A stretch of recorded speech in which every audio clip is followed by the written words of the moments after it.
You're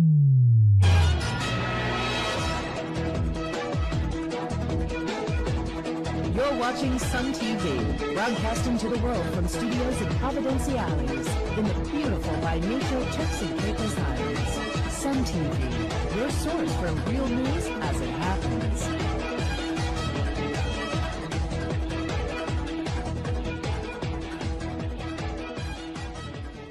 I'm Tadleen Dafferlin, and thanks for watching this Sun TV News Bulletin. Finance Minister says a payroll tax will be introduced come hell or high water. Government says property tax will not be appropriate for the Turks and Caicos Islands, and we will bring you some of the fireworks from the recent town hall meeting at the Gus Lightburn Auditorium. Although there is a strong public opposition to any more taxes, Minister of Finance Honorable Washington Mizik said that come hell or high water, a payroll tax will be introduced in the Turks and Caicos Islands. The finance minister made this abundantly clear during a recent town hall meeting at the Gus Lightburn Auditorium, where his tax proposals met with angry resistance from members of the public. The general feeling from those in the audience was that it would be painful to introduce new taxes in these tough economic times. However, Mizik said a payroll tax was the best government could do at this time. Here's what he had to say. I think, there's some financial discomfort. Some of it is psychological and some of it is real. But in the short, medium, long term, I think it's the best thing that we can do. I believe that with my heart of heart, right? And I am convinced that. So I take responsibility. And come hell or high water, that's my view. The former chief minister said government expects to raise $10.5 million from payroll tax over a financial year. Payroll tax at this stage, we would have to define what a payroll is in order to be able to calculate it. But at the very least, it is going to be more than the total value of the NID contribution. So at the moment, making a minor permutation on NIB, we would expect to raise about $10.5 million from payroll over the course of the entire 12 months, based on current operational levels. Mizik said although government was considering other tax options, all of the evidence pointed to the introduction of a payroll tax because of what he called the long-term benefits. As I said at the beginning, it's going to be either or, and it's most likely all of the evidence points to the fact that it should be payroll tax. And as I made at the very beginning, when you look at the potential long-term benefits and the value that would accrue to the community over the medium and long-term period in terms of the ability to self-finance and put in all the infrastructure. It's really, it's an emotive subject, I know, right? But I believe there's very few people in this country today who will gainsay the importance of NID. And I believe, I may not be around, but I believe with all the opposition that we're facing tonight, in a short number of years, people are going to say that was a good decision. Saying that he believed a broad-based tax was necessary, the finance minister made the point that he was not pressured by the Brits to introduce it. I believe a broad-based tax is necessary. The British is not dictating to me, right? Even without them, I am convinced in my heart of hearts that if this economy is going to survive and we are going to generate the levels of revenue that we need to withstand external shocks, that we need a broad-based tax, right? I don't need the British to tell me that. And as I said earlier, the intention is to continue to put pressure on the reduction of import duty. So the building materials and the food items that you bring in will be cheaper, and the ultimate consumer will benefit. That, in a nutshell, because that is ours, and I believe the issue of raising taxes is ours. It is more difficult now because we have the loan to pay. So once the loan goes away, then there will be even more rapid reduction in taxation. And that is going to be key first. Right? Mizik also explained why the property tax will not be appropriate for the Turks and Caicos Islands. Well, there are a number of issues with the structural levy on this property tax. One of them has to do with the time, the difficulty, because you have to catalog all the properties. And then one of the other issues that is happening in places like the BVI, and I understand in the Bahamas, the levy will have to be will be relatively low, and people will just ignore it. And government, as the Premier said, will have an opportunity to collect it when the property is sold, right? But also there are other issues relating to the collection of the levy.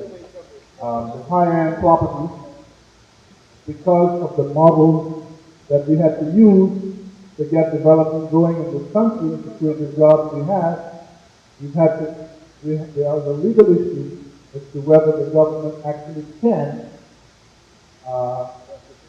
charge tax on the most valuable properties which are the condos in those states. We may actually find ourselves in a huge legal battle. And so all of these things are going to take time to get legal opinions and to work through to see whether in the first place we can do it. Because if there's 3,000 of them, that would be 4 strong. But if we have a legal issue, then what's going to end up happening is only you and me and the rest of us who the incident is going to fall on, right? Premier Honorable Dr. Rufus Ewing also supports the broad-based tax. VAT is pretty much still on the books in the sense that it, even though we put a repeal bill in place and it was passed through the House, it has not been repealed, it's just not assented to. But during this whole presentation, we will talk about VAT as well, because we will find that some probably still don't believe that it is the answer. But we will get to that discussion later on. So the payroll tax will have that particular effect that it does not affect the small man. VAT would have, however, because with VAT, when you go to the store, you, the small man, would have to pay 10%, 12% on every single item that's in that store. Okay? So that's the situation. So VAT is not the answer. You would have paid out in your salary that you don't have an excess of over $2,000 a year that you didn't see because you go into the store every day and not checking your receipt slips at the bottom of it when you add up those 10%, 10%, 10%, 10%. With payroll tax, you know exactly what you are paying each month when you start, if it affects your salary. As we mentioned to you earlier, there were some fireworks at the meeting when government sought to sell its tax package. Here's some of what members of the audience had to say. My question is, I heard you come on there, you tell us this tax, the other tax, but you ain't telling us where the job coming from to pay these taxes. I ain't seen nothing yet. Nothing. Absolutely nothing. I've been working for 6 years. And may God help you. May God help you. You say I'm okay. You want this to go to school. I want my own to go to school too. Good. Now, talk about this payroll tax. The other tax. What are we going to pay on when we don't have a payroll? Don't pay. Tell me. You don't pay. It don't affect you. You don't pay. It don't affect you. It don't affect you.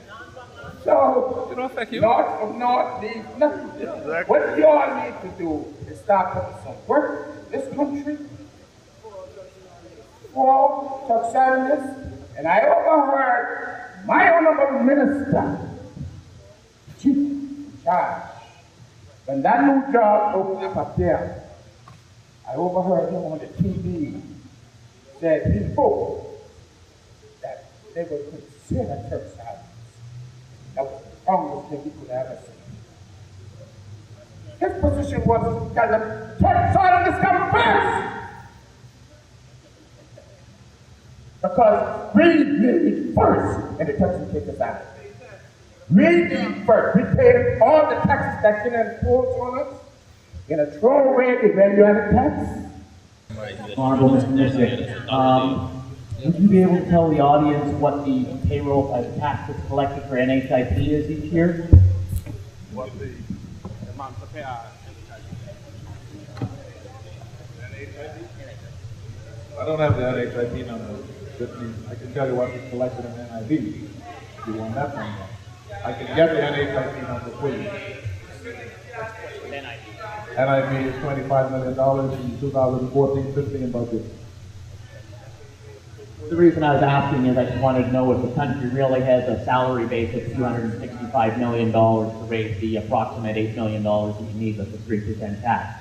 But if NIV is bringing in that amount of money, then it's probably pretty close. So thank you. If you want to use the 8% reciprocal on $25 million, I calculated the came over $300 million. So the salary base is there. Thank you. Honorable Minister, listen, we got a problem with this tax, right? The tax situation is this. We know you all need this money to raise schools, to build schools and stuff, and build roads and stuff. But why can we find other sources and dividend people's salaries, and we ain't getting no raise people's salaries, and salaries staying the same way, we ain't making no money. I the government, I worked for 7 years myself. Everything I own, the bank got it. I can't pay the bank. I can't find a way to pay the bank. I just started waiting that the bank could sell it so I can get those stuff myself. So why can we can't find different sources and raising this money is still a dividend below the dollar people got? And then we got a problem with the NHIP where we got to spend this money and interest going up and you're making no money. And you can't go to them and can't use the because you missed 2 payments, 4 payments, and all of this is because we are back and we are out of work. Everybody here out of work, and everybody knows that we work for like 3-4 years with the external government here. And this stuff is trying to people there at this point to make people think differently about jobs. No matter what is said and done in here tonight, we will be robbed and raped. The only thing is, we don't know when, and I believe it'll be sometime in July, because that is why business licenses have been put off until June or July. So I know we will be robbed and raped. What I am here for tonight, and from where I'm sitting, and what I can see, the government only interest is to reduce the debt. This ain't nothing but no law for country and no citizens. Trying to make at least $500 a month, which I can't do no more. Because since the influx of all of this, the low-cost homes where people now on work permit are now eligible to get a loan from year to year or working year to year are able to go and get a home. Then, once you allow beaches and the rest of them to build 200 and something rooms down there on their property, so there's 66 units in each building. Right? So the couple of people that was in my place paying some rent, they had to move on. I got 4 apartments up the road. Got 2 empty for months now, right? Because I was trying to get something every time somebody, you can't go to 4, then you can tell me now. I already paid $300 for the license. Now you can tell me I gotta pay $300 on every unit. No. Where you hold it? That's what. That's it right here. No. That's a draft document. See it right here? No. You say no. No, I don't want to see that. So I'll answer. Was this money expended on? Because we didn't see any classrooms being built, we didn't see any roads being built, we didn't see community college being built, we didn't see anything that was going to be of direct benefit to the people of the Turks and Caicos Islands. So when people talk about this debt, This ain't TCI debt. And this is part that tips me off when they're talking about this debt. Okay? Because this debt was accumulated under the watch and under the direct guidance of the British government. But that's your debt. And I take serious exception to me having to pay the amount of money on this debt. Because let me finish by saying this. In 2009, when John Williams became the Premier and I was Minister of Finance, we put a package together approved by Trust Caribbean to borrow $125 million. Our debt at that time was $90 million. We have sufficient money to pay the debt, rationalize the debt, package it in one place, and build policy-based infrastructure in this country. Well, I'm going through all these taxes. Why don't you all look at the amount of tax that is highly in this country that ships money out of this country to Western Union and put a tax on that? Why don't you all look at the amount of people that obtain government property, build illegal infrastructure, and place a tax on that? Why don't you all implement the Honorable Minister of Immigration swift and strong legislation that will stop the illegal employment that is here in the Turks and Caicos Islands, that is transpiring every day, and Turks and Caicos Islanders are being deprived out of employment. Why can these things be looked at? I don't want to hear about how much money the government makes. When it's coming down here to us, when you can do things to improve our standard of life in the Turks and Caicos Islands.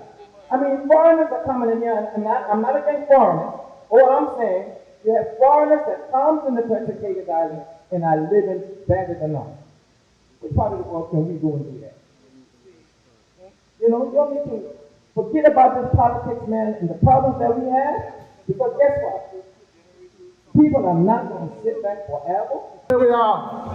Dougie, give me a break, man. I give you a break. Okay. Wait, you are trying to make us criminals, man. Give me a break. My money tied up in yours, man, and I'm pissed off. I'm angry. What you want me to do? My children in school. Y'all about to fix that mass quick. All right. Your kids go to school, my own go too. All right. Wait, I'm angry. Trust me. I miss it, but I got two. So here's the situation. Wait, you can't tell me shut up. I'm going to give you the first question. Don't tell me shut up. You make it get it done. I'm going to give you the first question. This is a public meeting. If I'm angry, people need to hear me. I'm going to give you the first Here, my government, our government, he needs to hear us. The hell with that shit, man. Go ahead, speak. I stop. Right. Thank you. Well, that's our Sun TV News Brief for today. Join us again tomorrow when we bring you real news as it happens directly to your computer, mobile device, or smartphone. If you know anyone living overseas who would like to keep up with what is happening in the Turks and Caicos Islands, get them to email us at sun@suntcr.com so we can add them to our mailing list to get Sun TV News. Thanks for watching. I'm Tadleen Deffernan.